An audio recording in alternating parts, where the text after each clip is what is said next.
კარგით. მოგესალმებით. Fare Action Week-ის კვირეული მიმდინარეობს მსოფლიოს ყველა ქვეყანაში. ეს არის ფეხბურთი რასიზმისა და დისკრიმინაციის წინააღმდეგ და ფეხბურთის ძირითადი მიზანია ახალგაზრდები ჩაერთონ ამ ფეხბურთში და ისწავლონ ტოლერანტობა, ხაზი გაუსვან არადისკრიმინაციას.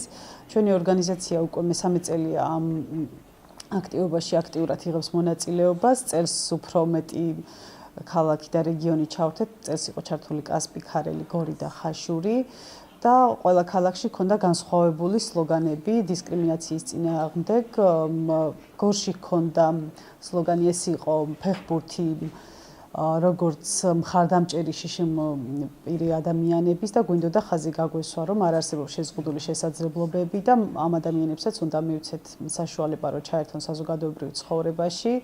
კასპში ჰქონდა სლოგანი, რომ ფეხბურთი როგორც ეკოლოგიური გარემოს მხარდამჭერი, გამომდინარე იქიდან, რომ კასპში არის ცემენტის ქარხანა და გარემო არის ძალიან დაბინძურებული. შესაბამისად ვითამაშეთ ცემენტის ქარხნის მიმდებარე ტერიტორიაზე ფეხბურთი და ამით ხაზი გაუსვით, რომ ჩვენ გვიდა ჯანსაღი გარემო. ქარელში იყო სლოგანი, რომ ფეხბურთი როგორც გენდერის მხარდამჭერი და ძირითადად ქალებმა და მამაკაცებმა ითამაშეს და ამით ხაზი გაუსვეს გენდერულ თანასწორობას. და ხაშურის წარმომადგენლებმა ითამაშეს არადისკრიმინაციას.